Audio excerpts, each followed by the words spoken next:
Xbox On.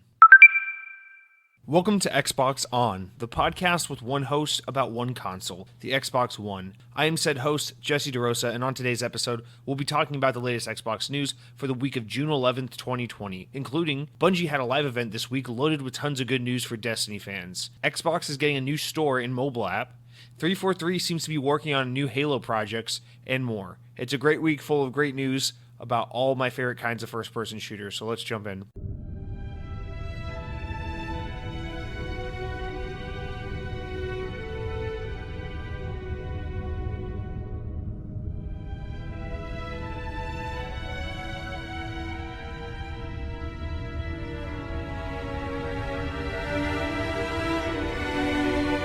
You know, the intro wasn't always supposed to be so, I don't know how I'd put it, but obnoxious. I'm not crazy about the intro for this podcast, but the first time I ever recorded this show, I just said it has to have an intro, and I didn't really know what format I wanted to take, so I just wrote something out, refused to revise it because I knew I wouldn't like it no matter what, and I just started recording, and that's kind of been the opening little format where I discuss what the show is and the little opener about the podcast about one host, one console, whatever.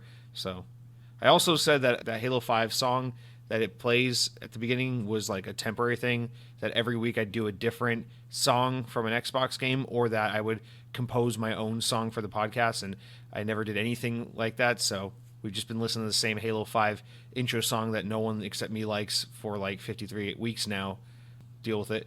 But welcome to this week's episode of the show. Just a little reminder, of course this has to be said, today, the day that this show is going live, is Thursday the 11th, which is the same day that Sony will be hosting their PlayStation 5 event, where they say they're talking about games, but I suspect we'll see the console or learn at least something about the console at this event. So if this event had just been like a day sooner, we would have definitely talked about this event, because I think it's really important to kind of talk about what PlayStation's up to with their new console generation in relation to how that affects, the Xbox ecosystem. But unfortunately, this is happening just hours after the show goes live, so we'll talk about it next week, even though it'll be a little bit older news at that point, but it'll still be pretty exciting information. I'm looking forward to seeing what Sony's got up their sleeves and what they're going to talk about today. So be on the lookout for that if you are interested in what's going on in the realm of the PlayStation 5. But yeah, let's get into our comments, shout-outs, and everything from this week. We got a lot of them this week. The show's been picking up. People have been talking, and I greatly appreciate everyone reaching out. It actually blows my mind, but I sound like a broken record saying that at this point. So we'll jump into your comments. Our first one comes from JT Cole USA, first-time commenter, who says, "Found you on Spotify, subscribed, love the content, look forward to more and more. I'll support you the best I can, bro." Thank you so much, JT Cole. I really appreciate your support, and I'm happy to have you on board here on the Xbox On cult. We are a cult of Xbox fans who have one specific mindset that believes Halo 5 is the best Halo multiplayer, and that the Xbox One is the not only the superior place to play video games, but it's a superior way to raise your children. I recommend you use the Xbox One as a substitute for a parental figure. If you find yourself with a young child in your possession, and you need a way to teach that kid the ways of the world and right from wrong, and how to be a human, how to function in our society, I recommend you give them an Xbox One. I recommend you let them play games like Dark Souls so they can learn tough lessons that, life isn't easy and you have to work for the things you want. I recommend you give them access to Netflix so they can realize that everyone in California who makes TV is a fucking idiot, because Netflix shows are awful. And I recommend you give them an Xbox so they can play Minecraft and bend their brains in new ways and learn how to craft and create a community where... Anyway, so next comment here is from David, who says, "First." Fucking idiot. This guy thinks that this is the first episode, but...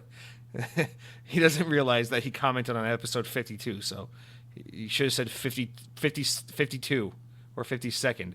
Our next comment is from Omarketer Gaming, who comes back, and in regards to my opening from last week about the events taking place right now in the United States and in the world in general, but predominantly in the U.S., about the protesting and everything going on with the Black Lives Matter movement. He says, I was scared that there was going to be backlash in the comments after you mentioned Black Lives Matter in the last podcast. Good to know at least your audience is progressive enough to avoid the use of illogical spewing and racism, lol. IDK, if you talked about Outer Worlds ever, but it's on Xbox Game Pass now, and I want to know if it's worth a playthrough. To be honest, I actually also worried that that my show was going to be met with some negative criticism last week. I figured that people were going to bitch that I talked too long about the events going on in the real world for too long and didn't jump into the podcast soon enough or talk about video games enough. I assumed that people were going to get mad at me for talking about quote-unquote political matters, even though this really isn't a political matter. In my opinion, it's just kind of common sense. It's something that's happening in the world. You can't really ignore it. People just always look for excuses, or so it seems on the internet, to get mad about everything. But you know what? I think maybe I underestimated the listenership of this podcast. I don't really follow my statistics as close as I should, so who knows? Maybe I lost listeners or something as a result of my words from last week. But I was also pleasantly surprised that no one came back with any kind of controversy over any of that discussion. So that was a pleasant surprise. I think most people are good people who are in support of the protests happening right now and who are pretty sensitive to what's going on right now. And it's unfortunately a lot of the negative voices and a lot of the bad eggs are the ones getting highlighted, and that's just the result of the internet. But that's what's nice about Xbox On, is it's still a very small thing. It's still one of those things where I think anyone who's here is here because they want to be. This isn't one of those things. I haven't established enough of a name for myself for people to start following me because they hate me. That's how you know when you made it, right? Is when you have that guy who shit comments on everything you say because it's their job to make sure you're miserable. That's what I need. I know I'm not successful in this podcast because everyone who comments here says nice things or constructive things or just engages in the content. That's how I know I'm fake and that this whole show is meaningless, because Xbox On isn't an official successful podcast until there's someone who wants to combat every opinion I have and tell me why my opinions are wrong and tell me why I'm a piece of shit and follow me on Twitter and threaten, my loved ones. That's when you can really kick back and say, look, Mom, I'm a famous podcaster. So we're working towards it, but as long as you guys keep being nice to me, I'll know this show is a complete sham. So, but thank you for your comment, Marketer. As for Outer Worlds, which I've neglected to address up until this point, remember that was actually, so Obsidian made Outer Worlds, and it launched into Xbox Game Pass. So yes, even though it's not published by Microsoft because the publishing deals were already in place before the game even came out, the game did launch into Game Pass and was kind of unofficially the first Obsidian game as an Xbox Game Studio. I know that's not really true because the game is on its way to Switch right now, and it came out on PS4 back when it came out on Xbox One, but the game's been on Game Pass for as long as it's been out. And yeah, I played it when it first came out. I think it's a really great game. I'll be honest, Outer Worlds, I'm not big on those Fallout, Oblivion type games. Those aren't usually the games I go for, but I've always tried to give them a chance and tried to get into them, and especially every Fallout game that comes out, I always give it a try, get to a certain extent and give up. And then Skyrim, that kind of medieval Dungeons and Dragons nerd shit, I don't even really care about it. But Outer Worlds, I really made an effort. I was like, I'm gonna play this one, I'm gonna appreciate it. And I gotta be honest, if you're gonna look at it through the lens of an open world Western RPG in the vein of a Bethesda game, I really liked it. It was the most I've ever enjoyed a game like that. But just in general, I don't it wasn't it's not so much my cup of tea that I'm gonna sing its praises from the rooftops. But if you enjoy a game like Fallout New Vegas or Fallout 3 or anything like that, then I think Outer Worlds is a no-brainer. It's really nice because it's not too long. You can complete the main quest in 10, 12 hours if you don't want to get too bogged down into side content. Although I know that's kind of quote-unquote playing it wrong, because it's one of those games that invites you to explore and get lost and explore the beaten path, the untreaded path. So I don't know. It offers a lot of variety. There's a lot of player choice.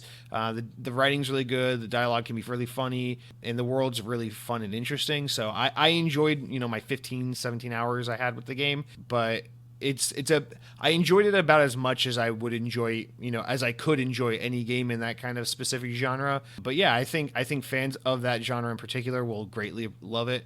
If you haven't played it, I definitely recommend it. It's on Game Pass, so there's no reason not to. But yeah, definitely worth a playthrough if you're looking for like a meaty summer game to get through. And it's just really flexible, which is nice that you can have it be that game you fall into for a month or two if you want it to be, but you can also have it be a weekend game if you just kind of want to see what the world's like and get a taste for one of these games. So definitely recommend it if that's something that interests you. But yeah, thanks for bringing that to attention to everyone. If anyone hasn't played Outer Worlds, it's definitely a game I give a thumbs up to. I assume it's one of those games that there are a lot more people out there who enjoy it more than I do, and there are a lot more people out there who would enjoy it in general than not enjoy it. It is a overall pretty favorable game. A big old thumbs up if you have thumbs, which I don't because I am an amphibian.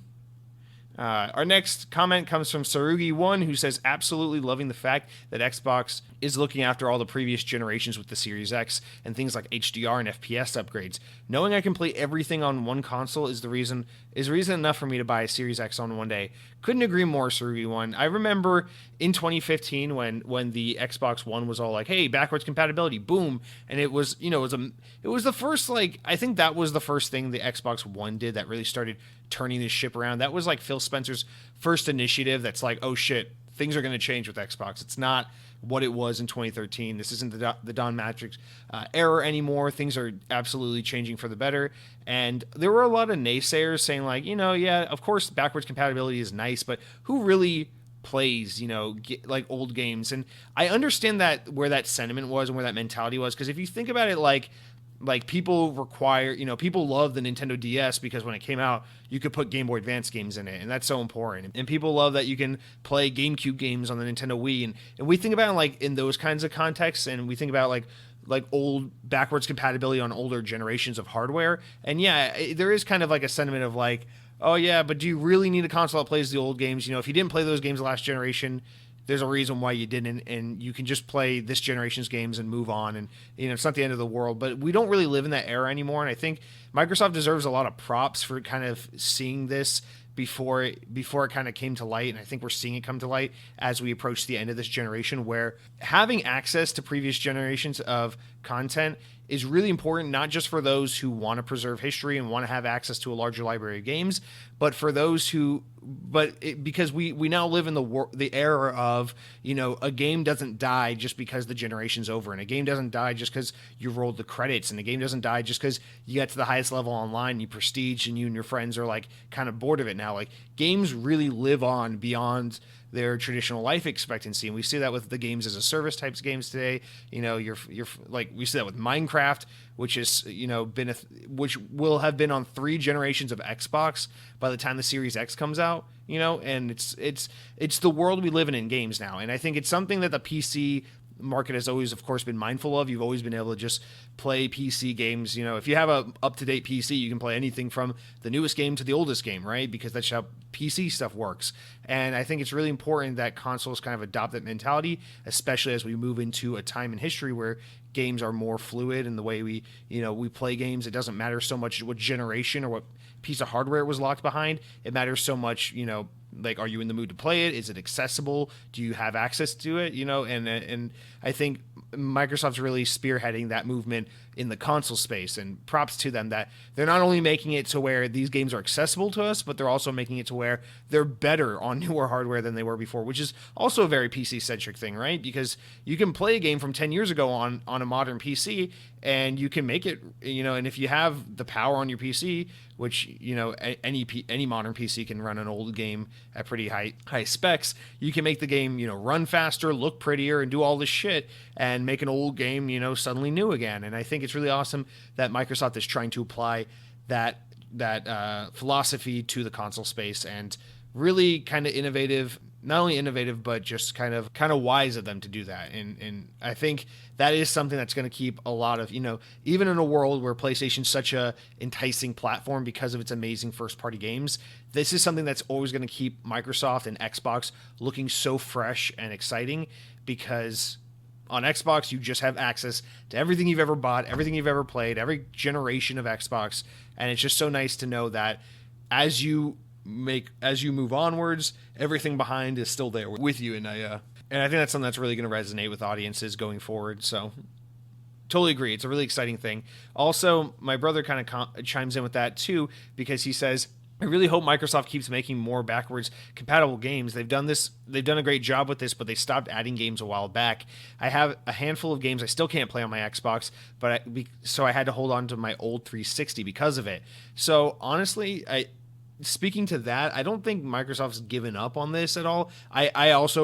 I think we all kind of have noticed and recognized that Microsoft slowed down substantially on backwards compatible games for Xbox One, and I think that has literally everything to do with Series X. I think they're just really ramping up to support the Series X, so that's their main focus now, and that when the Series X comes out, we're going to see a whole new push for backwards compatible titles. And right now we're just kind of in this holding pattern of getting the new hardware ready, getting the new software ready, launching it, getting the ecosystem kind of getting the install base there and getting people acclimated with the new era of Xbox, and then kind of continue on the backwards compatibility trend from there. So I think that's the situation right now. As soon as this console launches this fall, I think we'll start seeing the backwards compatibility resume. But yeah, I understand it's a little disappointing because we were getting more games at a more regular rate, and now it's kind of come to a standstill. But all patience. There's only so many people at Team Xbox, and there's so much going on, as we will get into in the news. Xbox just always has a bunch of new projects in the work, and there's only so much time and so much manpower. So we got to be patient. You just got to go play Gex one more time, because we're still waiting for backwards compatibility. I don't even know what that means. Gex isn't even on Xbox. It's a PlayStation 1 game. All right. Then Dead Captain James, our OG commenter, comes in. He says, well spoken. It's nice that the backwards compatibility team is making such a great investment in bringing games forward. Backwards compatibility is one of the best things about PC. And I should have read this comment before I got into my little thing after reading Sarugi's comment. But I think this kind of plays into what I was saying about, again, the PC space, how it's one of those things that PC gamers have been enjoying forever. It's one of those things about PC that just makes it such a no-brainer platform for some people, where there's just so much common sense and pro-consumer, features. And it really doesn't make sense when you look at the console space and say, if this is a platform that is made for gamers, and it is a thing that is like specifically, these are boxes designed specifically for gaming, why do they have so many limitations that a computer doesn't have, when a computer is a device that's, yeah, for gaming, but it's also for, I don't know, like writing a essay on the Trail of Tears and jerking off on Pornhub and building an Excel sheet about the amount of cars driving off cliffs in New Zealand. There's the myriad of things that a personal computer allows you to do. Gaming is just one of those many things, and it's the platform that does it the best in terms of like features and performance and options for consumers. So it seems a little backwards that a home console, a machine made for one sole purpose, which is playing video games, doesn't have the same compatibility and consumer-friendly features. It's a no-brainer to bring this stuff to the console space. And yeah, I'll stop talking about it, but thank you for all you guys who commented on that subject. And then our final comments here comes from Mr. Chunky Brother. He says, first-time commenter, welcome to the show. He says, hey, bud, first-time commenter, obviously. Long-time listener from Tasmania, Australia. Welcome all the way from Australia. It's really, really exciting to have people, international listeners, and I know there's a handful of you. Firstly, top work creating an enjoyable podcast. I only listen to 3 or 4 different podcasts, and yours is one of the regulars. I've noted a few times during longer episodes that you apologize for going over the hour mark. I'm sure I'm not alone when I say we are listening to you, whether it's 1 or 3 hours long. We're still listening. Lol. I get a very mild touch of depression when I've caught up on all your episodes. Anyway, keep up the good work. I'll always be lurking in the shadows. Chunky Brother, I sent you a reply, or at least I think I did, but I just want to say, thank you so much for that comment. That comment actually means a lot to me, and I don't mean that to insult anyone else who's ever said nice words to me. I appreciate all of these comments. They mean the world to me, but this one really resonates with me because I have a very similar feeling with the podcast I listen to. I'm subscribed to like 20, 30 podcasts, but I only listen to about maybe 4 or 5 of them on a regular basis. Like, this podcast goes live on this day at this time. I know that. The second it goes live, I jump on it and I get super excited about it, and I listen to it all the way through to the very end, and I get sad when it's over because I wish it were longer. So it's really, I don't know, it's really humbling and kind of mind-blowing to me that anyone could feel that way about my podcast, when I know I feel that way about podcasts I really appreciate and admire, and I just don't see myself as one of those podcasters, and I don't see the show as a show of that caliber. So I guess the quality and the enjoyment is in the eye of the beholder. So the fact that you get that kind of entertainment and value out of the show really means the world to me. It's mind-blowing to me, because honestly, I don't even do this show. This is a robot programmed to sound like me that has all the information on Xbox, and I just hit the play button. It does all the work, and I get the credit. So I greatly appreciate your support, especially all the way from Australia. I see Sarugi comes back in here in response to Chunky Brother. He says, props to being another lurker from Aussie, even if you are a Tasmanian. So a little, I guess, rivalry between the different factions of the Australian race. No, it's cool to see. I have some Australian listeners. I know our next commenter here, Mr. Limbert Bond, who comments, I believe, for the second time, says, what is your favorite gaming franchise all the way from the UK? It's crazy to me that I have international listeners. I know Xbox is a huge brand in the UK and in Australia, so I guess it's naturally no surprise that this show attracts listeners from Xbox's popular territories, which are in North America, Europe, and Australia. But I'm so excited to have my international listeners aboard. It's really awesome that the internet can connect us together, and that our shared love of Xbox can bring people from all over the world together and to share this commonality. So I'm really excited to have you guys listening to this show, and appreciate your feedback and your comments. So Limbert Bond, to get to his last question, he says, what is your favorite gaming franchise? This is a really difficult conversation, but also this is a really difficult question, but a very fun one to answer, because it's one where I get to talk all about me, and who doesn't love talking about themselves. So, I thought about this one for a second when I saw your comment, Mr. Bond. Favorite gaming franchise. This is actually a hard one, because I'm not one of those people that just has a definitive list of these are my top favorite 20 games of all time that have touched me the most and everything. I have a rough list. I do have a number one favorite game, but my list is very fluid and wobbly. It can change at any moment. It's not as concrete as it was when I was a kid. I can tell you when I was a kid, it was something to the effect of Pokemon Blue, Mario 64, Spider-Man on PlayStation, Ratchet and Clank, and Halo, or something like that. But these days, I still have the gaming taste of a 7-year-old. I'd say my favorite gaming franchise of all time, actually, it may come as a surprise, because all I ever talk about is Halo, but it's not Halo. It is Halo, but it isn't Halo. I think as a franchise, as a universe, as a lore, a thing to fall into and appreciate, it's absolutely Halo. I think the Halo story is greatly underappreciated. I think that franchise offers incredible lore. I think the characters are super compelling, and that even 343 hasn't really fully explored the depth of those characters and the kinds of amazing storytelling that can be had in that game, which is obviously, something that's so exciting about future Halo video games, is that we get to explore it further. I love the Master Chief as a character. I love Cortana. I love the 343 era of Halo, where they really explore the kind of humanity of Chief versus the man versus machine kind of theme that they've been exploring. And I really love all that. Halo is the best franchise to me in terms of just overall package. I love the art. I love the music. I love the visuals. I love the story. I love the characters. I love the gameplay. Halo is something that, I've grown up with and will always have just the most special place in my heart, because it's something that I love more today as a 25-year-old than I did, when I first played it as a kid. So Halo is probably the easy answer, but also not definitively the answer, because I think my number one favorite video game, not franchise, but just specific video game of all time, is actually kind of might throw some of you off. Super Mario Galaxy for the Nintendo Wii, the first one, 2007's Super Mario Galaxy. That is easily my favorite video game of all time, actually still this day. I know that one definitively. That game, I think, is the absolute definitive example of a masterpiece when it comes to gameplay. There's not a single second of that game that isn't absolutely perfect when it comes to the gameplay. It's so incredible. It's such a phenomenal game.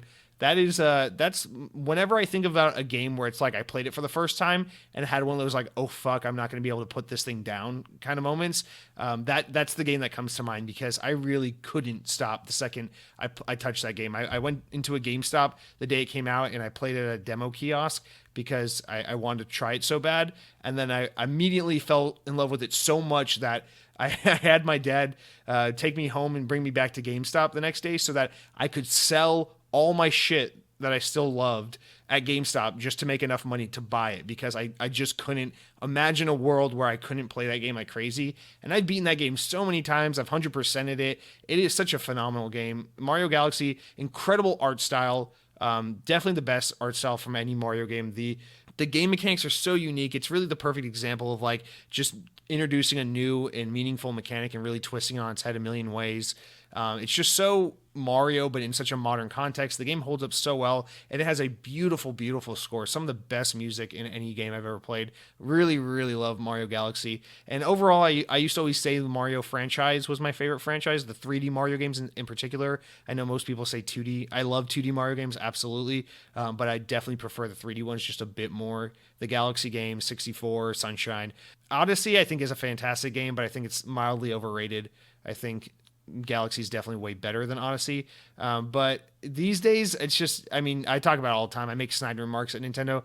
I don't love Nintendo the way I used to when I was younger, and I've had such a falling out with them in the recent like 3 or 4 years. Or it started around the time the Switch came out, and I'm actually really sad when I think about kind of my falling out of love with Nintendo. But you know, it's I've always loved Nintendo when I was a little kid, and then Xbox and Nintendo together. And now the older I've gotten, the more I've gone away from Nintendo and closer with Xbox. And you know, there's room for there's room to love everything, but I'm definitely a lot happier as an adult embracing the Xbox brand more than the Nintendo brand, because I just think Xbox is a brand as at my age that I can get behind more with its games, its community, it's what it offers. It's just a lot more enticing to me. So Mario will always hold a very special place in my heart, and the Nintendo Wii will in general. I like that console more than anyone has any right to like that console. But yeah, Super Mario Galaxy, favorite game.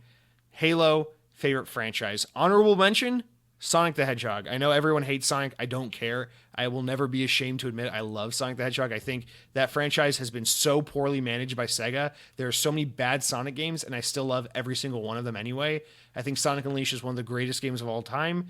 Has phenomenal music, phenomenal art style, phenomenal daytime gameplay. The Werehog is pretty good, despite the fact that everyone hates it. It's a really, really great game. Sonic is an amazing franchise, and one thing you can say about Sonic, I don't care if anyone hates Sonic, you cannot deny Sonic games have the best soundtracks of any game, any gaming franchise in the world. You cannot listen to the music, the varied music of the Sonic video games, and tell me it's not the best music you've ever heard in gaming, because it just is. It's not even up for debate. So, you know, Sonic might not always be a good game or good story or have good characters, but it'll always be good music. So I guess maybe Sonic is my favorite music artist, and Halo is my favorite video game franchise. So there's my long-winded explanation of what I like in video games. And now, if you want to actually talk about what's happening in the world of Xbox gaming and Xbox news, and not how I used to love Nintendo when I was 12 years old, we will now jump into our news. But I can't tell you about the news just yet, because I got to tell you about what I've been playing. But before I can tell you what I've been playing, I got to tell you about what I've been eating. And so this is going to be something that's pretty specific to people who live in the Southeast United States. So apologies to everyone else, but in the Southeast United States, particularly in the state of Florida, we have this grocery store chain called Publix.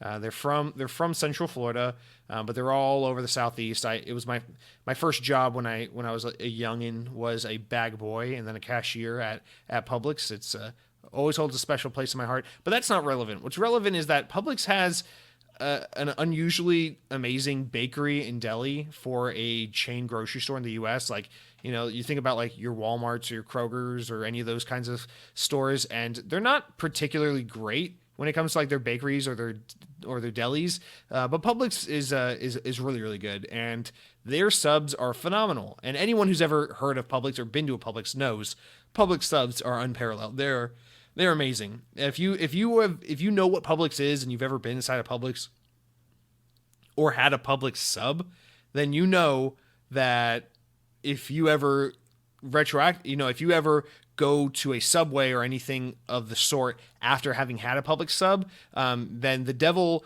comes from a hole deep in the earth and sentences you to a life in misery and burning eternity, because literally Subway is the most disgusting shit in the world, and Publix subs are so good that they will actually make you find your nearest Subway location and burn it to the ground, and that is a fact. So I've been eating Publix subs this week. They're amazing.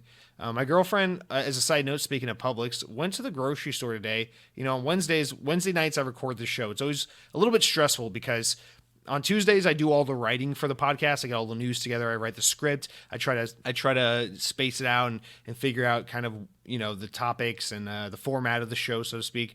But then on Wednesdays I work all day, and then I come home from work and I just know there's a bunch of stories that happen on Wednesday. It's always like that. I get like half the news on Tuesday. I feel good about the show, and then Wednesday I come home from work ready to record the show, and bam, there's like 5 stories that happened while I was at work that I had to sit down, read about, write about, cover, and get into the show notes. So it's always a little bit stressful. I had to do that. I had to take a shower. I had to eat dinner. Then I had to record. Then I had to edit. Then it's all like a very long one-night process for the most part. A little behind the scenes of the show, and it's kind of annoying. So today I came home and I was like, I have a bunch of stuff I have to do for the podcast, and I told my girlfriend, I don't really have time to go get dinner or to make anything, and she's like, you know what, I'll go to the store, I'll go to Publix, I'll pick up a frozen pizza, we'll do that tonight. I'm like, great, that's perfect, thank you. She goes to the store, and this is why this is why you don't send a normal person out to the store to buy food, because she goes to the store to buy a frozen pizza, and she buys one frozen pizza. As if I'm some fucking vegan who's trying to like save the planet. She buys one frozen pizza for the two of us to share. As if like I'm expected to eat half a frozen pizza and like not be hungry. So like I understand that she's a rational human being who's not trying to die at 32 from a heart attack. But like I eat this like half a frozen pizza. I'm like, this is not a meal. This is not substantial. 2-3 frozen pizzas, you always buy in excess. You have to. Because chances are you got to eat at least a whole pizza by yourself, and then you're going to want a backup one, because you're going to feel bad if you eat the whole pizza and then there's no pizza left. You want to have the security and the comfort of knowing there's always another pizza in the freezer. So a little alarming to me that my girlfriend is trying to quite literally starve us to death and murder us by buying such a little quantity of food. But yeah, that's just a little fable for all of you guys. If you ever send a loved one out to the store to pick up a frozen pizza, make sure they get a minimum of 2 or 3, because shit's not funny. You can die from only eating half a pizza for dinner. So now that we're done with that, I guess we'll talk about what I've been playing. And this week, I know I said I started Alan Wake, and I was excited to get to Alan Wake, but then I got bitten by the bug. There's this weird thing that happens to me once a year. It's like uncanny. It's every year around sometime in the summer or early fall, there's just this thing that snaps in my brain. It's like this, I don't know, it just tells me, it's like, hey, remember Destiny 2? It's loaded on your Xbox. It's that game you haven't played in a while. It's time to become obsessed with that game for no good reason for the next few weeks. And so right now I'm in my annual, holy shit, I can't get enough Destiny. It's like this violent urge to play Destiny like crazy. So last time I played Destiny, it was like right after Forsaken had come out. So I guess it was like late 2018. And I had downloaded it and only gotten like halfway through the campaign. So I went back, I finished up the Forsaken campaign, I restarted it actually, played through the whole thing, downloaded the most current expansion, which is Shadowkeep, and started playing through that. I'm at the end of that one's campaign now. Just started kind of relearning all the things that had changed and happened in the Destiny universe in the year or so since I've been gone, and I'm really falling down the rabbit hole this week on Destiny. It's a really weird game. Destiny's like that thing where it's like I'll always have a super big appreciation and love for it because it is a Bungie game and it feels like a Bungie game, and it's also very much its own unique thing. But anytime I play Destiny, there's also this other part of me nagging in my head that's like, you're cheating on Halo. I feel like Halo is like my wife, my lifelong partner, and like I'm having an affair with Halo whenever I play Destiny. So it's always a weird thing of like Destiny feels so good and I just want to keep playing it, but I also know, Homegirl is waiting for me, or Halo, and she's sitting there and she's got Master Chief and she's got that Magnum I like so much, and she's got that that assault rifle that I've been shooting since I was 8, and it feels wrong, but at the same time, Destiny is such a good game.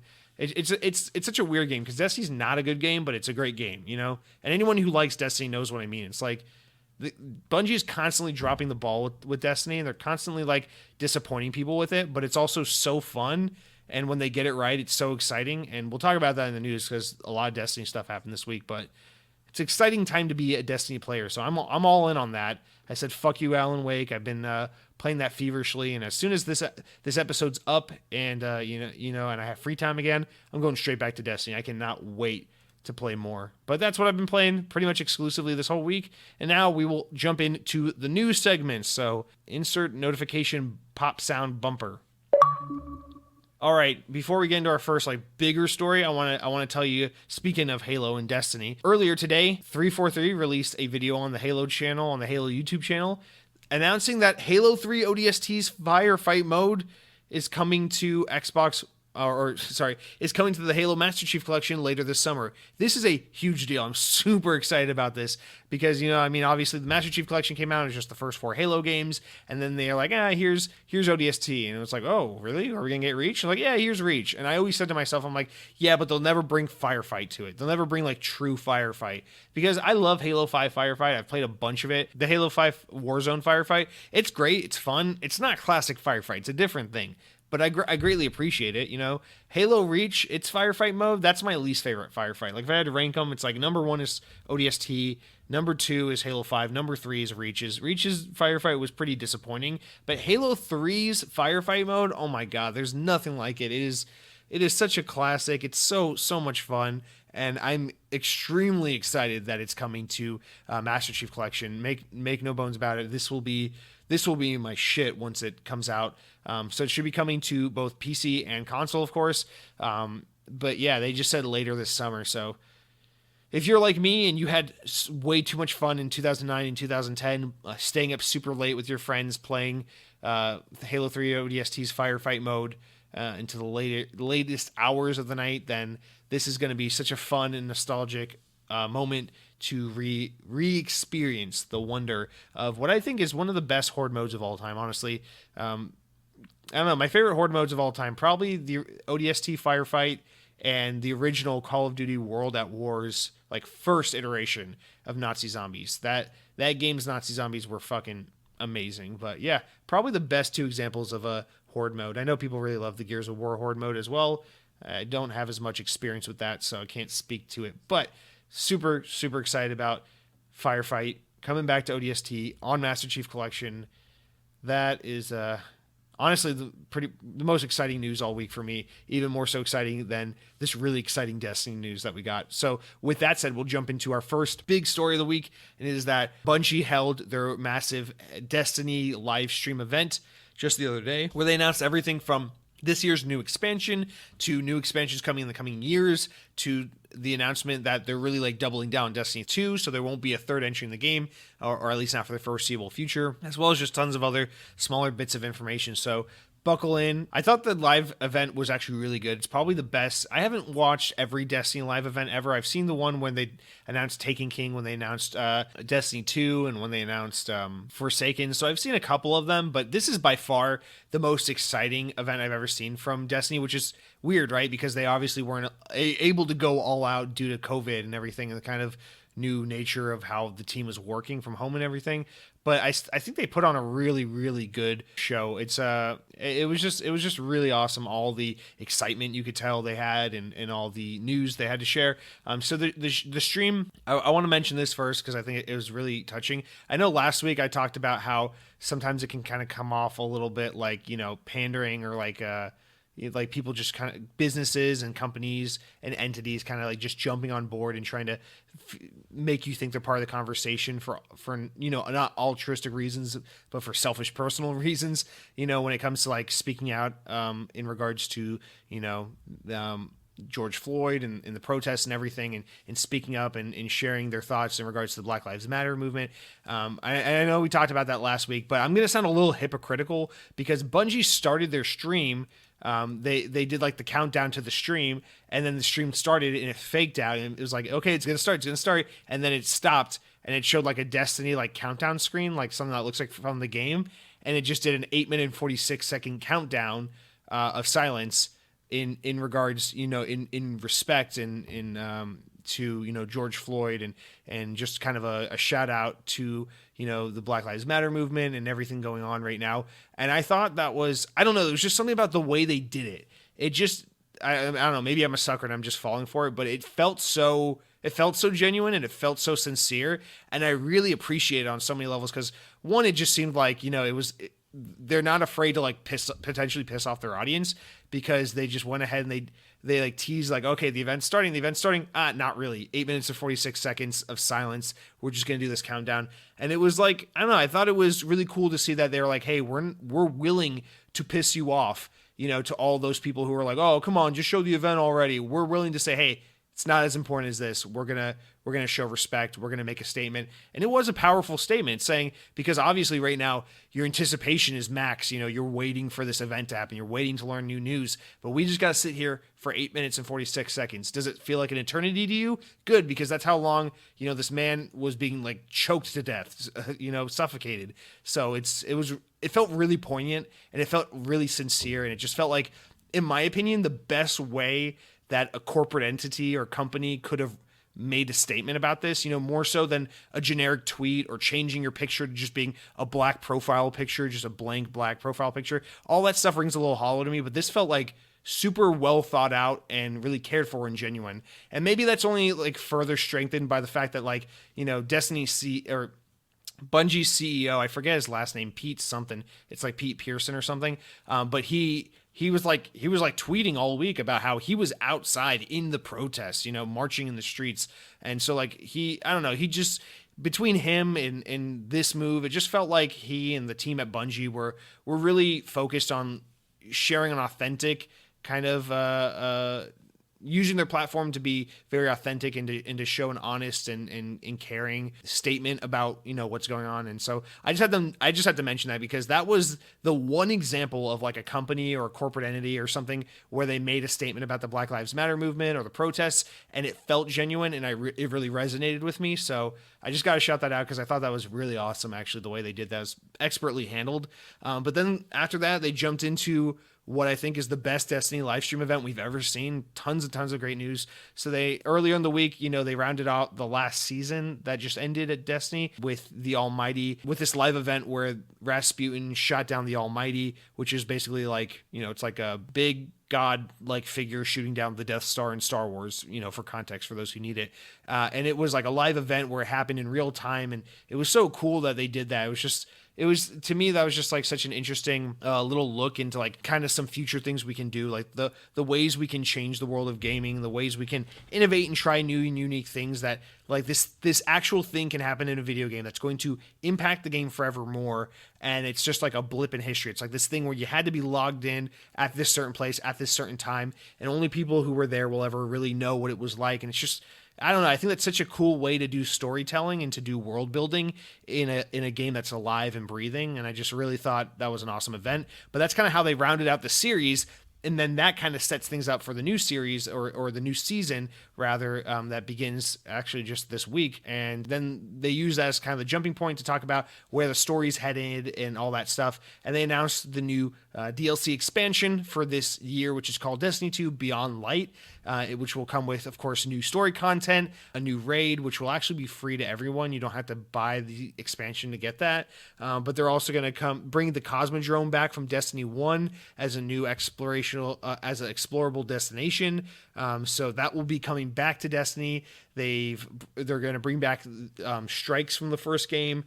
They're bringing back Vault of Glass, which is the original Destiny raid from the first Destiny game. And they announced that they're also going to be cycling in and out content, talking about like how they need to keep the file size of Destiny down because it's a big game that takes up a lot of storage, and that players aren't always playing certain content. So they'll start doing like a Disney Vault style thing where they'll take away content and then cycle in new stuff. And then after a year or so, they'll replace the new stuff with old stuff and just kind of cycle in content so there's always something new and refreshing, and that all the content gets a chance to be appreciated and used and enjoyed while also keeping the file size of the game down. So they announced a lot of information about all this stuff, so it looks like tons of new stuff is coming to Destiny with this new expansion, as well as a lot of, old stuff kind of getting a chance to get a second life by coming into Destiny 2, kind of merging together Destiny 1 and 2.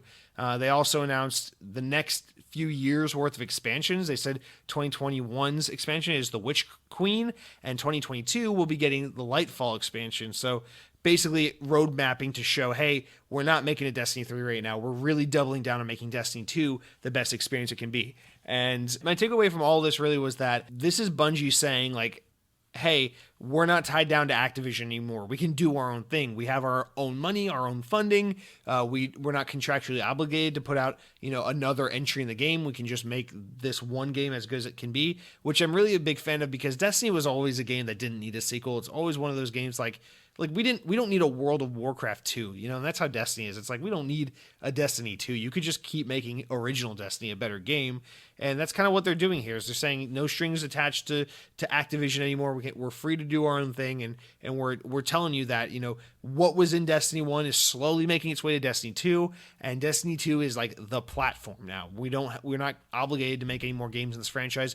We're just going to make this one game a living world, a games as a service thing where you can always rely on this specific game. And I really appreciate that, and always felt like that's what Destiny should have been. And this whole event was about really driving that point home by saying, hey guys, we're not even just talking about what we're doing in Destiny over the next few months. We're talking about what we're doing with Destiny over the next few years. And I think if you're a Destiny fan, this is really exciting information. It's a really exciting time to be a part of this franchise and this community, because it just shows that there's a ton of Destiny content here for years to come, and that Bungie is super dedicated to making it the best it can be. And it's so obvious that they're excited about all the new possibilities that are available to them now that they're not tied down to that corporate partnership with Activision. Now, speaking of the kinds of new things they can do, this is potentially the biggest news in a more general sense for general audiences. So Destiny 2, they announced, will be, of course, coming to Xbox Series X and PS5. So you'll be able to play Destiny 2 and all your content you have with it on your Series X. If you bought in previous expansion packs, it will be available on your Xbox Series X. If you have the game, all that stuff, it's just right there on your Series X. Also, it's upgraded. The game will run at 4K 60 FPS on Xbox Series X. And they're also saying that the game will be cross-generational supported. So if you're playing on Xbox Series X, but your buddy's playing on Xbox One, you guys can still play Destiny 2 together. You'll still get 4K 60 FPS, all the benefits of your Series X. You'll still be playing Destiny 2 on new hardware, but you'll still be able to play with your friends who are on older hardware, across the same, platform, the Xbox platform. And they said, same thing for PlayStation. PS4 players can play with PS5 players. And then they said, although cross-play, PS4 to PS4 to Xbox and PC to Xbox and all that isn't supported quite yet. It's something they're aware of and they're working on, and they hope to have available by next year. So that's something we can assume is in the works. So really exciting stuff for just even the most casual Destiny players that will be able to bust open the player base even more by keeping people intact regardless of the console they're on and the generation of console that they're playing on. So really, really exciting. The new expansion, the most imminent thing, is Destiny Beyond Light, which comes out on September 22nd. It's up for pre-order now, but that was the gist of the live stream event, and I thought they did a really great job. It seems like the Destiny community, which is almost always down in the dumps, was actually pretty excited after this event. So it's exciting for me just because I'm going through a Destiny phase right now. So it's fun to be like, oh, I'm in the mood for Destiny, and all this Destiny stuff is happening. So it just makes it really exciting. And I'm sure many of you are excited as well, because Destiny has a massive player base and is a very successful game. So statistically, some of you out there are interested in what I'm saying right now. So that is that for that first big story. And now we'll jump into some more general Xbox news that you're probably probably appeals to slash matters to more of you. So earlier this week, Twitter user WinCommunity posted screenshots of a new store app that is under development for the Xbox One, and it currently runs on Windows 10 while it's obviously in development. The project is titled Mercury and is presumably the new Xbox Store app that is going to be operating, independently of the Microsoft Store that currently exists on Xbox, and it will be, and it'll be available for Xbox consoles like the Series X and the Xbox One. The new store looks pretty sleek and minimal, and it's even sporting Microsoft's Fluent design that they do now. Of course, the store will be more than just home to the latest Xbox One games because they're building this for next generation too. So expect it to be a Series X thing, and which means, probably everything about when it's launching. But there's no telling if the new store will make its way to Windows 10 PCs, because even though, of course, it's running on PC because that's where it's being built, at the moment, it's only has functionality and support for key input and controller input. So perhaps Microsoft is planning just an initial launch for consoles and then thinking about moving it over to PC, depending on how it does, how well it's received. But that's all we know for now. Microsoft hasn't made any official announcements. Of course, it's safe to assume that Mercury will be at the very least available by the time the Series X comes out later this year. So yeah, I didn't realize until after the story broke just how many people really despise the Microsoft Store. I like the Microsoft Store. I have no problem with it. I have no problem with it on my Xbox. I have no problem with it on my Windows 10 PC. I had no problem with it on Windows Phone. The only problem I've ever had with the Microsoft Store is, of course, the lack of app support, which isn't necessarily Microsoft's fault. That's more of a too little too late thing where, everyone's out there supporting iOS and Android, but that really doesn't affect the Microsoft Store when it comes to Xbox and gaming. I don't know. People just seem to really not like it, apparently. I have no problem using the Microsoft Store on my Xbox One. But apparently people are really excited about this one. So hopefully this turns things around and gets people excited about their shopping experience on Xbox. I guess the reason why I never had a problem with it is because on my PS4, it takes me like 4 hours to get the PlayStation Store even up and running on that thing. Whereas on my Xbox, if I want to go to the store and look at something or buy something, it takes like 2 seconds to get in there. But a lot of people complain that's a really sluggish experience, too many ads, it's kind of cumbersome to navigate. I mean, it's all subjective, so if that's your experience, that's totally valid, but I just never felt that was the case. I always assumed the reason why the store is like a little slow on my Xbox is because I use a day one Xbox One. I don't have a One X or anything like that, so I'm whatever. But this is awesome. If they can make this a lighter, easier experience and make it sleeker and slimmer and more navigable for everyone, then I think it's awesome that they're working on this. Judging by the concept art we got from WinCommunity's tweet, you see like on the left there's like your tab of all your things, your search, your deals, your games, your new releases, all that stuff, your favorited, your shopping cart, all that's on the left. And then you basically just have like big ads for new game releases, and then it's pretty sleek and minimal. It's just only the bare essentials, the things you need to navigate and find what you're looking for, and not too much else. Kind of like, I guess, what Nintendo did with the Switch Store, which is a bare bones minimalist half-ass version of the eShop that we had on the Nintendo Wii U and the 3DS. So it's a similar kind of bare bones minimalist thing, although this looks a little more feature complete than the Nintendo Switch eShop, which is pretty much lacking every feature except scroll through endless lists of games. But yeah, so that's a really interesting. This isn't too surprising to me that they would be working on a new store, just for the fact that, even though the Xbox Series X, as we've seen, has a pretty similar appeal and look, aesthetic kind of to the Xbox One generation, I guess this is a great opportunity to rework some things like your services and storefronts and all that. So it's not too surprising to me that they're working on this. What is surprising to me is that they would want to spin off the Xbox Store from the Microsoft Store, because it just makes the Microsoft Store look even weaker and slimmer in terms of offerings. But maybe that's what they're intentionally doing because they think, like, I don't know, the Xbox's potential, store front looks weaker by being associated with the Microsoft Store, which hasn't ever really successfully taken off the way Microsoft hoped it would. But, Xbox having its own store operating on its own terms has more potential and to be successful by comparison of like a PlayStation Store or a Nintendo eShop or Steam even. And so that's, I assume, the bigger thing here is that this is this is a ploy to make Xbox's storefront more competitive with something like Epic Game Store or Steam.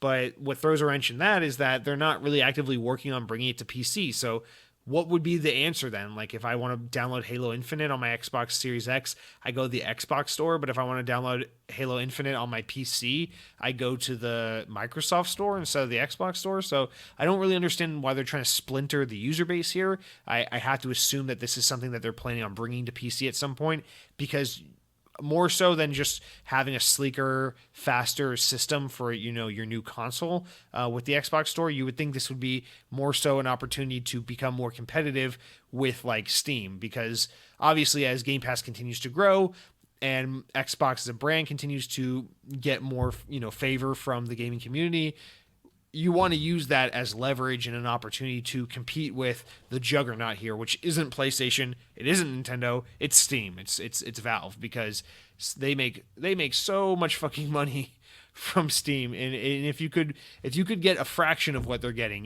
from an Xbox store, you'd be in such a great position. But obviously, Xbox as a brand has always struggled on PC because gamers, just default to Steam. It was there before Xbox was on PC, and it developed super fast and became super robust, and it became the de facto place to do gaming. So I assume at the end of the day, this is all a thing you want to have on PC, but it seems like for the time being, something they're working on for the home console, for the Xbox One and the Series X. I expect to hear more of an official announcement about this maybe in July, or sometime when they talk about the Xbox Series X more in depth. Or maybe this will be part of more like, maybe this is something that they won't even really get into too much. It'll just kind of be like how you expect a new UI when you buy a new piece of hardware. This will just be there, and maybe they'll detail it in an Inside Xbox closer to launch or something, but it'll just kind of automatically be updated and added into the Xbox One at some point. So we're not done with all the new storefronts and Xbox console features there. We have another one kind of going in tandem with that, where sources have reported to Windows Central that a new version of Microsoft's Xbox Companion app for iOS and Android is on the way, sporting Microsoft's fluent design and running faster, sleeker, and cleaner than the app that we've been using for the past generation. As of now, the new Xbox mobile app is an utterly bare bones experience with missing interactivity and basic features. It has 4 sections as of right now, including your friends list with party chat, your personal profile, your gaming activity, and your upload Xbox game clips, and a home screen selection. And thus far, it only shows off games that are popular with your current friends list. It looks like the app is losing several features from the existing app, including Xbox Clubs and Activity Feed, but this could be added back at a later date, but they are now absent in its current beta form, as well from the Xbox Game Bar on PC, making people wonder if Microsoft is gearing up to remove them entirely, which I really hope is not the case. But Microsoft is pushing users to download the new app on PC as it gears up to remove the old Xbox Companion app from Windows 10, of course. So again, no word if this app or when it's launching, but it's safe to assume, again, they're probably going to want to have this out in time for the Series X. So I assume that both with this new app and with this Xbox Store, we will see both of these things by October, November-ish. So not too long at the very latest. Hopefully sooner. This makes me, I'm totally okay with this. I get it. Microsoft wants to use Fluent Design for all their programs and all their apps now. I get it. They want to have something that's a little faster and sleeker. I get it. I don't like the idea of losing these certain features, because I think Xbox Clubs and Activity Feed are features that I really appreciate, and I kind of refuse to believe that those are features that Microsoft is considering cutting the cord on, because first of all, they were introduced because they're supposed to be competitive with what Steam offers, and Steam has, like clubs and forums and activity feeds and things like that. And these are features that were added to Xbox a few years ago that I think are absolutely incredible. They absolutely belong here, and I'm actually in the process of using the Xbox Clubs feature to kind of match up with people to do like raids and stuff on Destiny. So I would be extremely remiss if this kind of stuff just fell off, and if we lost all this stuff. I can't imagine that these features aren't getting user activity, and that Microsoft is thinking about cord cutting on them, because these have just got to be useful features to the majority of people. I can't imagine that people aren't using the activity feed to like the same way they scroll around like Instagram and just look at stupidity. But more importantly, the Xbox Clubs feature where you can kind of match up with people and find people to play with and answer and ask questions and things like that. I really, really hope those are features that we don't see cut away. I'm so tired of seeing Microsoft introduce good stuff and then take it away. But I really don't think that's the case here. I think Windows Central is just kind of is conjecturing there. My guess is that they're starting with the bare minimum on the app and they're going to slowly add features back in. Another thing that worries me is I love the feature on the Xbox app where you can pull up the controller on your phone's screen and control the Xbox from your phone. So like if you're not playing a game but you're using your Xbox to like watch Hulu or something, you can pull out your phone and use it as a controller to like navigate menus, select a show, adjust the volume, all that stuff. I use that stuff all the time. That's one of my favorite features. That's like actually my favorite feature about the Xbox app. So I would be so incredibly sad if the new Xbox app didn't support that and didn't have that feature. And in order for me to like switch shows on Hulu and adjust the volume, I'd have to leave the kitchen, walk over to the living room, grab the controller, turn it on, and switch like that. Especially when you're like cooking and you're like, you have like your hands are getting dirty with shit, and you're like, I don't want to touch my controllers, you know. I'm touching my phone because I clean my phone all the time. We're touching our phones all the time anyway. We're shitting with our phones in our hands. Clearly, we don't care about the cleanliness of our phones, but I don't want to be, you know, cooking and in the kitchen doing my thing and then having to touch my Xbox controller. So I hope these are features from the app, from the currently existing app that Microsoft sees as, you know, important and absolutely essential and doesn't drop. But I am worried that these are things, you know, they don't make it in the first build just because they're working on adding features and then we just kind of never see them come back. I'm really hoping that's not the case, but I am excited to see what this app looks like, how, if it's faster, if it's cleaner, if it's easier. That would be cool. I agree the current Xbox app is a little sluggish. It always kind of ran like shit on my iPhone, but the past few months I've been using an Android phone and it actually performs a lot better on my Razer phone too. So I mean, I guess it's an OS difference and it's a phone difference, so it depends where you're using it. But I always thought the Xbox app worked great on my Android phone. And it worked pretty good on Windows Phone back in the day. So hopefully they'll be able to create something significantly better that doesn't compromise, rather than just something faster, slicker, and cleaner that's missing half the functionality, because I'd rather have a sluggish, shittier experience with all the features than a fast, clean experience that doesn't offer anything I'm looking for. So all of that, hopefully all good news, but exciting stuff to look forward to in the future. Our next story here, as we continue our theme of talking about all my favorite shit, which is Xbox the brand, Halo the video game franchise, and Destiny the video game franchise, and the shooty games, and all the stuff I like. We keep going with that news. So our next one here is that, are you looking forward to Halo Infinite later this year? Well, of course, who isn't? Now you can add to the hunger, as it appears that developer 343 Industries is planning another new video game set in our beloved Halo universe. According to a job posting on the Microsoft Careers website, 343 is hiring for a senior producer to work on a core services team to help develop a new project in the Halo universe. While it's highly unlikely that this post is referring to the next main entry in the series, with Halo Infinite not even being, shown to the public properly yet, it is highly plausible that 343 and the powers that be over at Microsoft are planning a new spin-off in the greatest sci-fi franchise of all time. With Halo Wars 2 having been something of a commercial dud, and with the franchise overall not having the same mass appeal that it did over a decade ago, it will be interesting to see what creative directions we see the Halo universe go. So this story was super exciting. I guess you always kind of assume that 343 and Microsoft are thinking about the Halo universe in different ways and how they can make different games with it, because obviously Halo is the premier franchise for Xbox.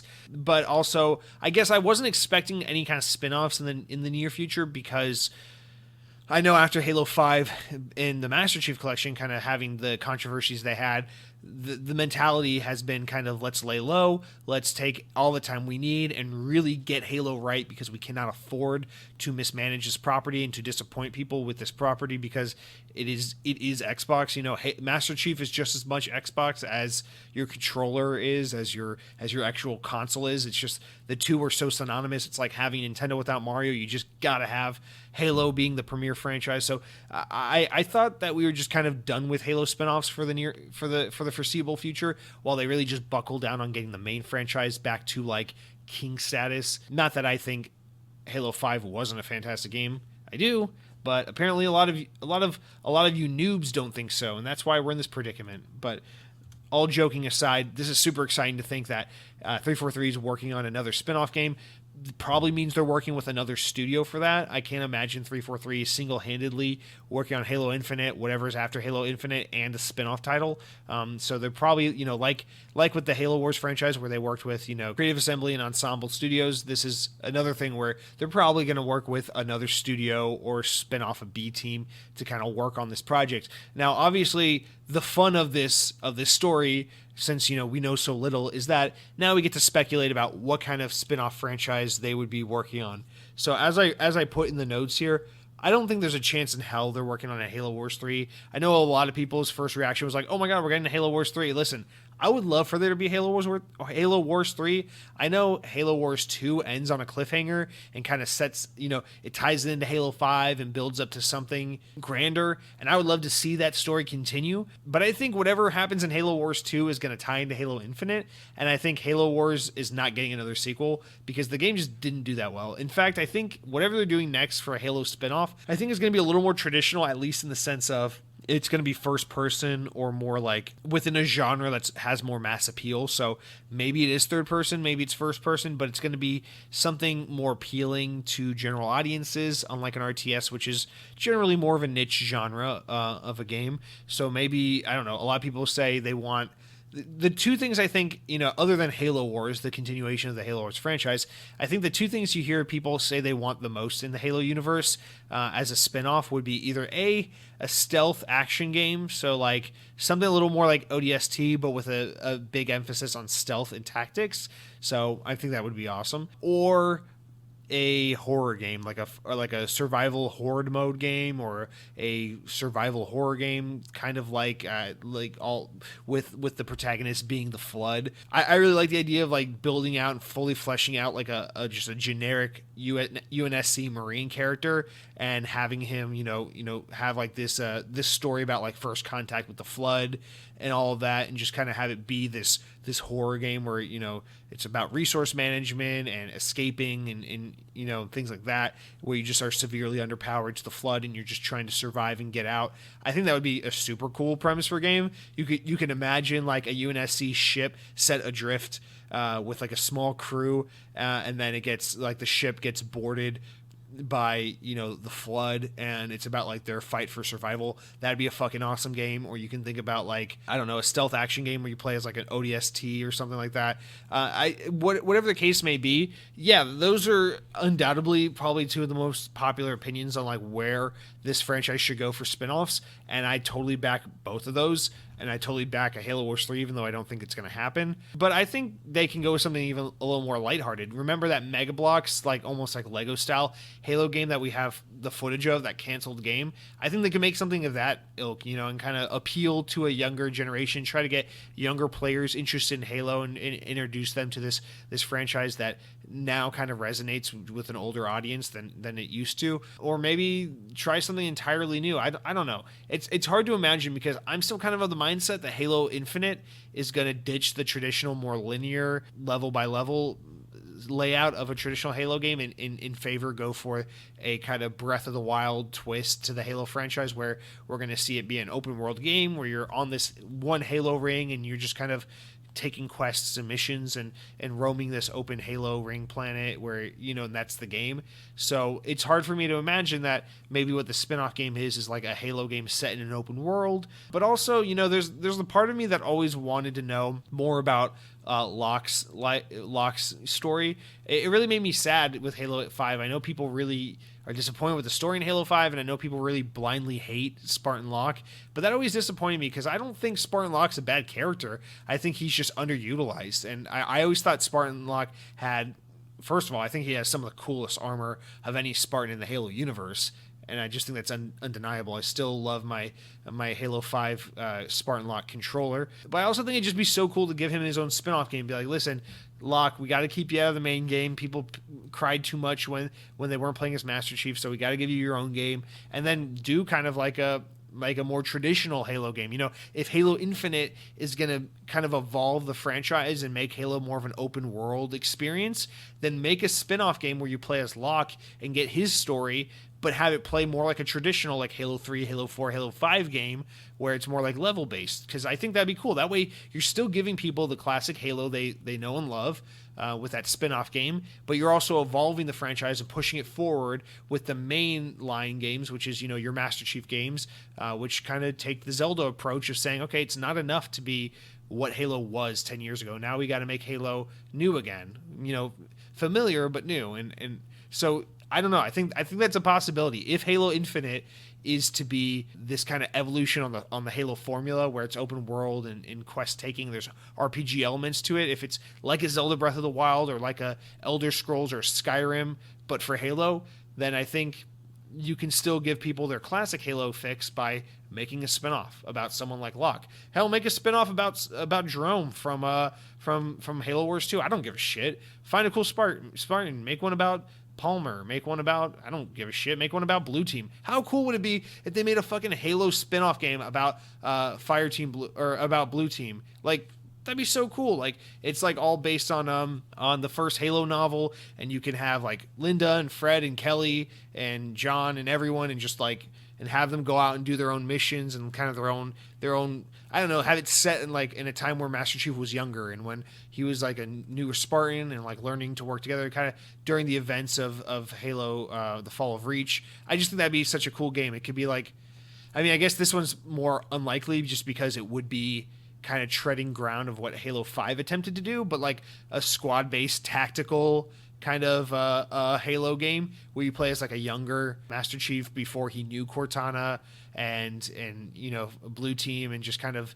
their encounter with their UNSC training and all that. I think that could be such a cool game. That'd be such a great way for them to introduce classic Covenant characters again, while also like, I don't know, maybe you fight like ODST or something like that. I don't know. It'd be so cool. You get that scene where Master Chief is in the gym and he like kills that crew of ODSTs that come and fight him. I want to play that in a video game.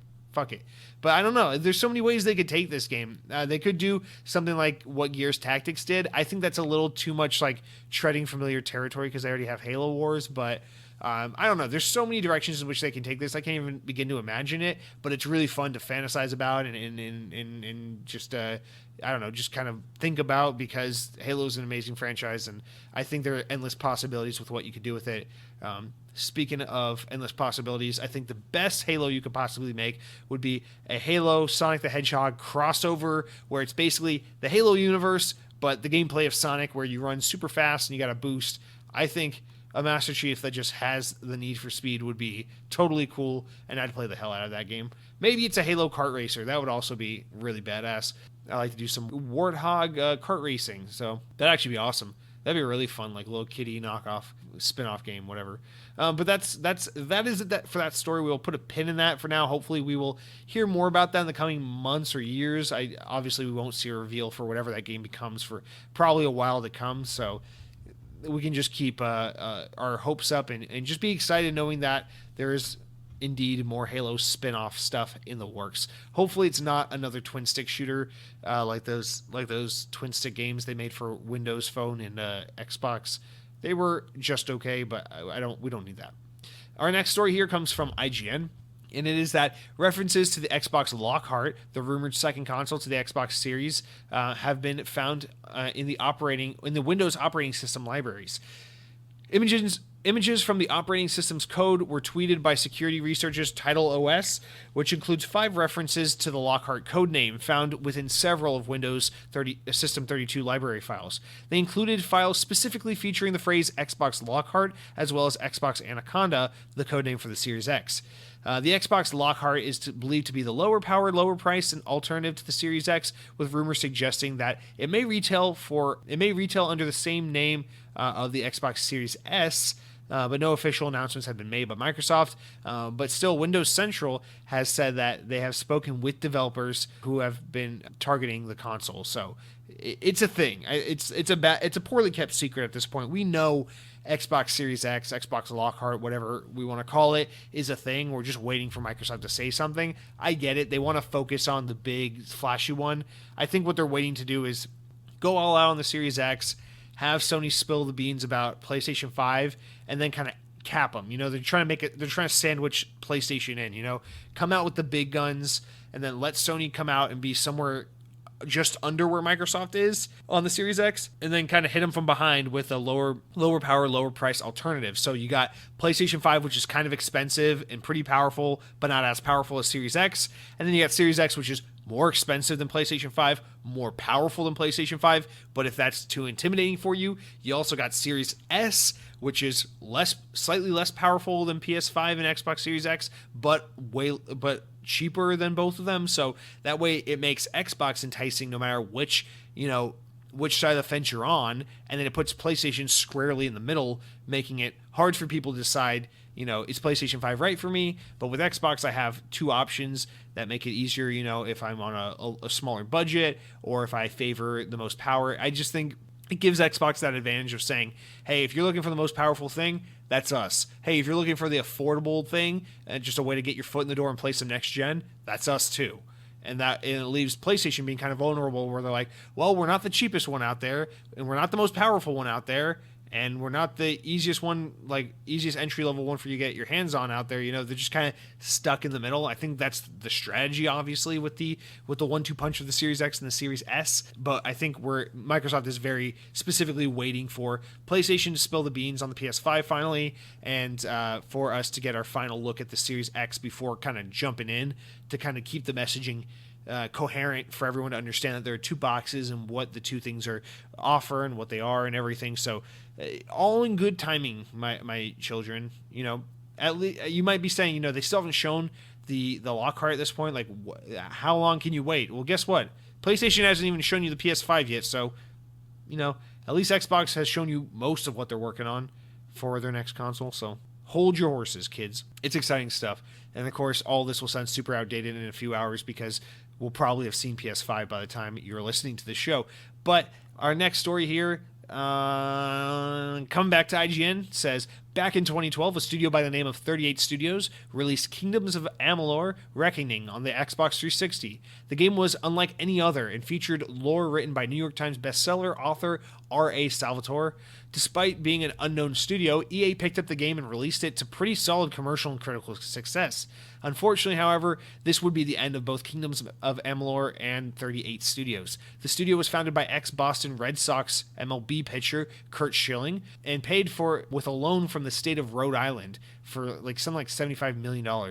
The studio fell into some serious financial trouble and became defunct just months after the game launched. Many thought that was the end of the beloved game one-and-done franchise, but then THQ Nordic came along and bought up all the AA video game IP known to mankind. So with that said, I'm proud to relay that on behalf of all the salty Kingdom of Amalur fans out there that on August 18th, 2020, THQ Nordic will release Kingdoms of Amalur: Re-Reckoning for Xbox One.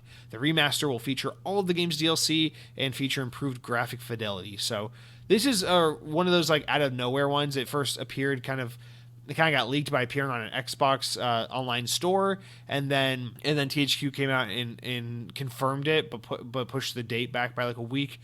I don't know if they did that just to have some control over the announcement, but whatever. This is really exciting because I know Kingdoms of Amalur is one of those games where it's people who played it really loved it and really, I don't know, it was a really exciting game for a lot of people, but not enough people played it or remember it, I suppose. But it's one of those things where the studio, it's one of the most famous stories in kind of modern gaming history where the studio was just a really unlike pairing of these ex-Bethesda people, and you got Curt Schilling, who is a famous Major League Baseball player, pitcher for the Boston Red Sox, who started a video game story and wanted to make this nerdy RPG medieval fantasy game. And people said it was amazing. People loved the lore. They loved the story of the game. They loved the gameplay. It wasn't a perfect game. It did have some performance issues and things like that. But people were really high on this game when it came out. But unfortunately, there's the whole story of how Curt Schilling's basically lost everything when the studio went under. Basically, they just funds were kind of mismanaged and not properly handled, and basically by the time the game came out, they were so depleted and they couldn't pay back their loan, and basically they just went bankrupt before they could really even reap the rewards and the benefits of the game's post-launch. So it's really kind of a tragic story just for everyone who put their hands on this game and really put their all into it. And they had plans to make this a franchise with future titles and expanded lore. It was supposed to be a whole thing, but it just kind of, it came out, it was just such an unlike story to how this game came to be, and then it was just gone. And it's really exciting that it's coming back. I'm still not going to play it. This is just not my kind of game, but I am actually genuinely excited for fans of this game that they have the opportunity to play it again,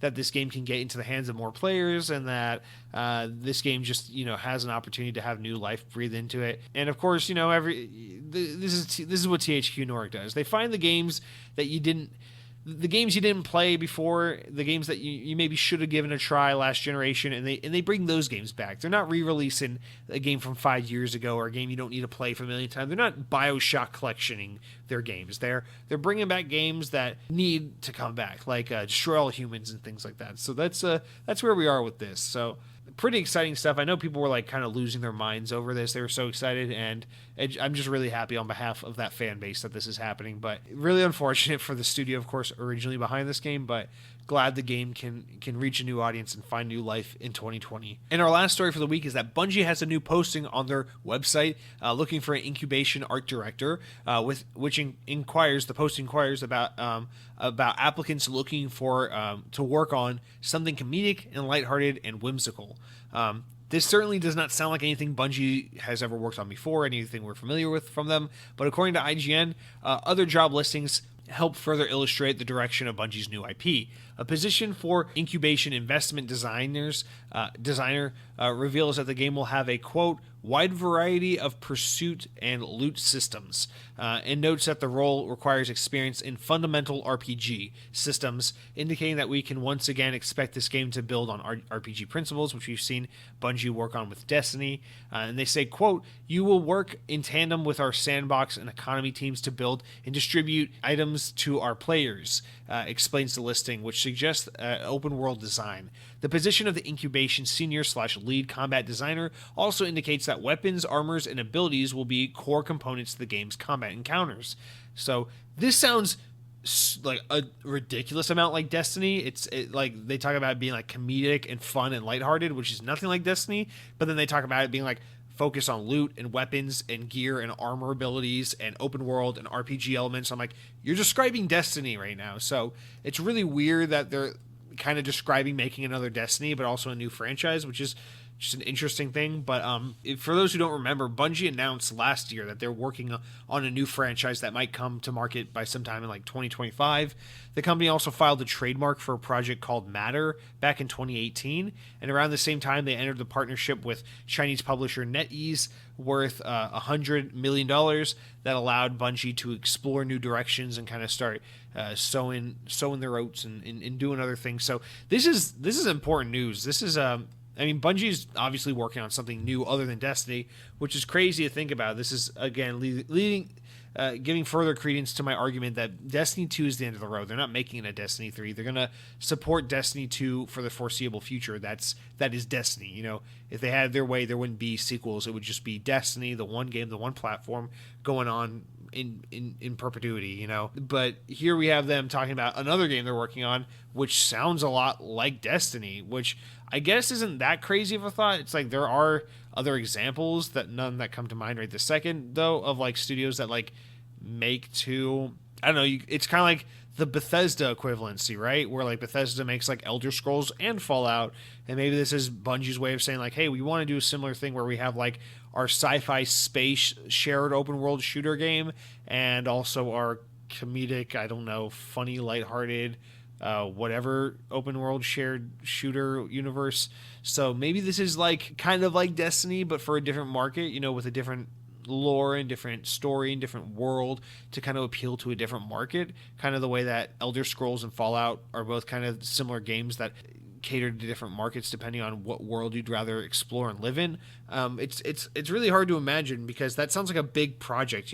We assume that the game is being called Matter based on the trademark for that game and the little website logo they have for Matter, which is like the word matter with like paint splash. It's colorful and fun, which I guess lends credence to the whole fun, lighthearted, and comedic tone they're going for. But I don't know. It's just weird to think that Destiny or that Bungie somehow has the manpower to create a second game of the caliber and scope and scale of a game like Destiny and maintain both properties. Does this mean that this game will eventually replace Destiny? Does this mean that this game will be smaller than Destiny, that I'm overanalyzing, these elements and how close they relate to a game like Destiny? It's hard to tell.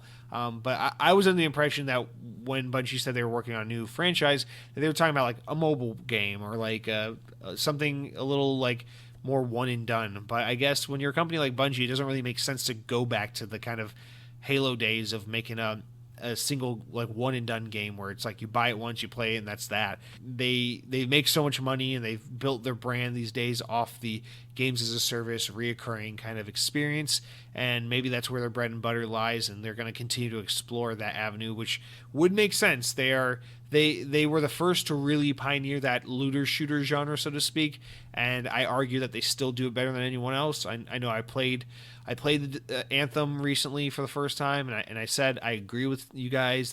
The game got a bad rap in that it's better than people gave it credit for, but I still don't think Anthem is anything close to what Destiny is. I still think Destiny is leaps and bounds better than Anthem, and I've never played The Division. I'm sure it's great, but let's be honest. Destiny is the premier looter shooter, shared open world shooter, whatever you want to call that kind of genre. So it's just, I guess who better than to continue to explore this ecosystem and this genre than the ones who've done it most successfully so far, which is Bungie. But also, how do you maintain and support Destiny when you're building another thing of similar scale and scope? And Bungie is a huge company now, they're way bigger today than they were back in like the Halo 2 days, but that being said, it's still, these games are a massive undertaking. And if you don't believe me, just remember, when Activision was still in the picture with Destiny, they were lending support studios that worked on Call of Duty to Bungie to help them with Destiny development.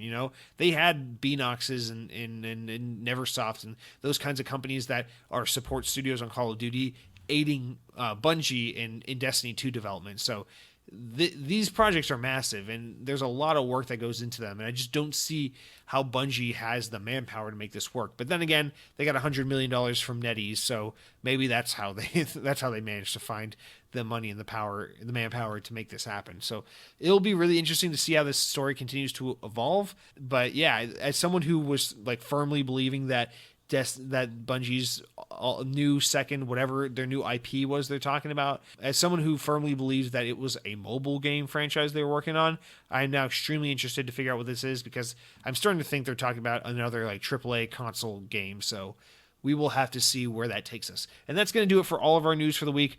We will now jump through our tiny tidbit stories, our important news that is stories important enough to make the podcast, but not important enough to warrant their own discussion. And we have a handful of them, so we'll just spit them out. Actually, a lot more than usual. But we've got EA has announced that its EA Play Live showcase has been delayed from June 11th to June 18th at 7 p.m. Eastern Time. EA has announced the decision alongside a message which states, quote, "With the important conversations taking place and important voices being heard around the world right now, we're moving our time to come together and play." Pretty understandable delay, although that's still the day where PlayStation's going to go. So, yeah. But our next one here is that Criterion Games general manager Matt Webster posted a letter on EA's official website explaining that after an update coming to the game later on June 9th, Need for Speed Heat will be the first EA title to ever feature crossplay across PS4, Xbox One, and PC. So that is available now if you are a Need for Speed Heat player looking to play with someone on another platform.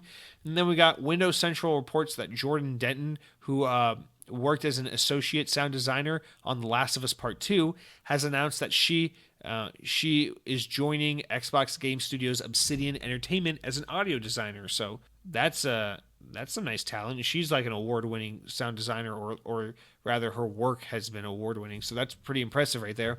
And then we got Ikumi Nakamura has revealed that she has planned a pitch for a new Okami game to Capcom while answering fan questions during an interview with IGN Japan. Nakamura revealed that the new Okami game is, quote, a project that she wants to make a reality the most, end quote. Nakamura told IGN Japan that she thinks the chances that the project becomes a reality are pretty high after this quarantine lifts. She's planning to make a visit to Capcom to propose the idea.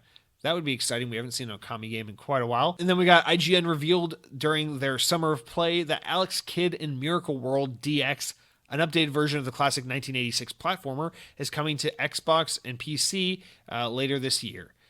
IGN also revealed that medieval combat game Chivalry 2 will be coming to PS5, Xbox Series X, PS4, and Xbox One, as well as PC, and will feature cross-play compatibility.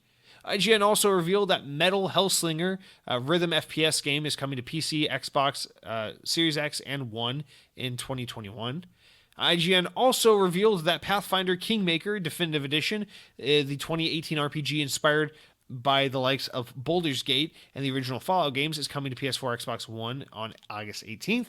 IGN also revealed that Demon Turf, a 3D platformer with 2D elements, is coming to PC via the Epic Games Store and Steam, Xbox Series X, and Nintendo Switch. And this game looks really cool. I highly recommend you check it out. That game looks like awesome.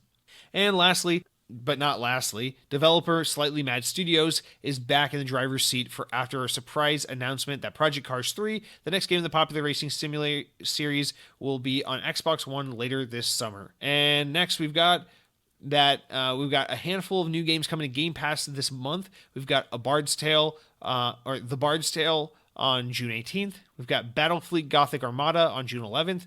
Battletech on June 11th. Dungeons of the Endless on June 11th. Kingdom Hearts HD 1.5 and 2.5 Remix Console Edition on June 11th. Kingdom Hearts 2.8 Final Chapter Prologue on June 11th. No Man's Sky on June 11th. And Thronebreaker on June 18th. And then our final one for real is that Microsoft has announced that Hellblade Senua's Saga 2, or Senua's Saga Hellblade 2 rather, is being built on Unreal Engine 5 for the Xbox Series X. So if you thought that PlayStation demo was the first time we saw Unreal Engine 5, we saw it already on the Hellblade 2 reveal. So cool stuff. Now, normally this is the part of the show where I would do the new games coming to Xbox, where I would,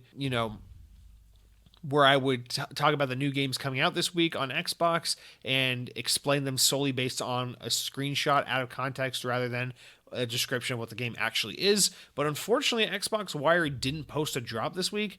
Maybe I just didn't see it, but I checked continuously multiple times and just did not find it. So I guess they didn't post one this week, which is unusual. But hey, if you need to know what's coming out this week, Destiny 2's Season of the Arrivals is out now, and Disintegration comes out next Tuesday, which is that FPS hybrid RTS game where it's made by Marcus Leto and his new team, the guys, some ex-talent from the Halo and Destiny franchise. So sewing that thread of Halo and Destiny this whole week together. Disintegration comes out Tuesday. It's already been getting some pretty middling reviews, but I am very excited for the game nonetheless, and will absolutely play it, so I don't really give a shit what people say about it. I cannot wait to experience it for myself, and I hope you're looking forward to it as well if it's something that speaks to you. Yeah, so unfortunately we're not going to be able to do that segment this week. I apologize. I don't like to leave that segment out, but apparently Xbox isn't putting a post up. Probably pretty likely that the reason why the Xbox Wire didn't put up a post for this week's game launches is because someone at Xbox is listening to this podcast and they don't like the way I disrespect these games, and they want to show respect to our fellow developers by not putting their names out there and not putting their games out for the public to see. So I guess I single-handedly took down the Xbox Wire new games drop, but also probably not. I'm not that special. But a reminder for you, we can do our games with gold. For the month of June, you have Shantae and the Pirate's Curse for the rest of the month. You've got Coffee Talk from June 16th to July 15th. You've got Destroy All Humans, the Xbox original, until the 15th of this month.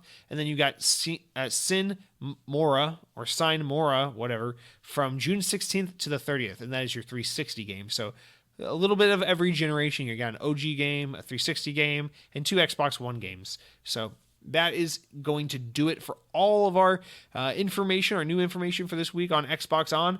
I appreciate you guys listening as always. I really appreciate all the feedback. It's really exciting doing this podcast now, knowing that, people are actually going to leave comments and respond.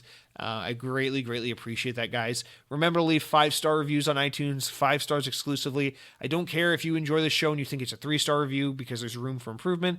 I don't care if you enjoy the show and you think it's a 4-star review where there's just one thing you would have changed that would have made it 5 stars. I don't care. Whatever your thoughts and feelings are to the show, just leave 5 stars. I want your blind praise. Do not want your constructive feedback, and do not want your honest. I do not want the honest truth. I just want 5 stars. So please go ahead, leave 5 stars. If you know someone, if you live in a house with someone else who owns a smartphone and has an iTunes account or a Spotify account or whatever it is you use to review podcasts, go ahead, steal their phone, log into their account, and leave me a 5-star review from their account. I don't care about people's honest opinions. I just want to pad my numbers. So go ahead, pad my numbers, subscribe to the show. Thank you so much for listening. Hopefully we'll hear back from you with some thoughtful questions this week, and we'll be able to answer them on next week's show. But that is going to do it for this adventure in Xbox. I'm going to edit the show, upload it, pass out, go to work, try to get through the day, and then come home and play Destiny 2 like a guy who really enjoys playing Destiny 2. Eric, feel free to take it away from here with a rehash of one of your old songs, since you still haven't given me those new songs that you told me about so many times before.